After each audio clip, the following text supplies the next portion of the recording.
Quand j'ai mis pour la première fois le costume, je me sentais vraiment comme si j'entrais dans la peau de Jeanne. C'était vraiment émouvant, se souvient Mathilde Edegamassou.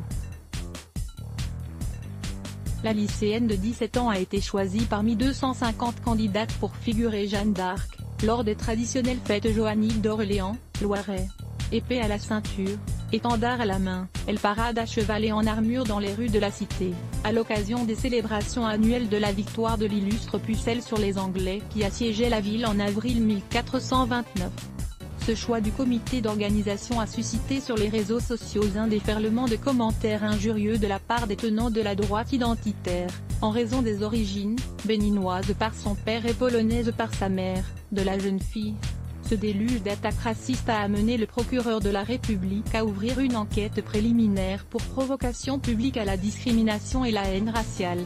La présidente du comité Jeanne d'Arc est, elle aussi, montée au créneau.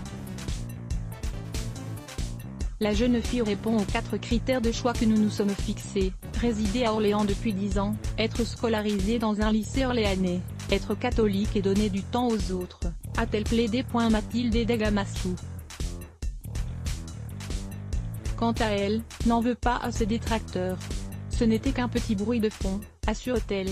Je ne suis pas sur les réseaux sociaux, je n'ai un portable que depuis septembre, donc ce n'était pas vraiment mon problème. J'étais vraiment dans mon pèlerinage pour m'imprégner de Jeanne, ajoute-t-elle, avant de s'en remettre à ses préceptes religieux, le pardon, l'amour, c'est vraiment des valeurs chrétiennes qu'il faut qu'on transmette à tous. Le pardon, c'est important. Ce n'est pas œil pour œil, dent pour dent. Représenter Jeanne d'Arc était pour elle un rêve d'enfant. Je suis arrivée à Orléans en 2003, j'avais 2 ans et demi, relate-t-elle. J'ai vu pour la première fois la Jeanne de 2004 et j'ai vraiment cru que c'était la vraie Jeanne d'Arc. Et donc après, j'ai toujours rêvé de faire rêver à mon tour les petites filles. Revêtir le costume de l'héroïne médiévale est pour elle un moyen de transmettre son héritage.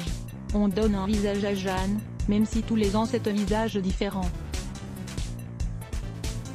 Mais vu qu'on ne sait pas exactement à quoi ressemblait Jeanne d'Arc, on l'aide à toujours être d'actualité, croit la lycéenne. Jeanne d'Arc incarne des valeurs qui sont universelles et toujours d'actualité, comme le courage,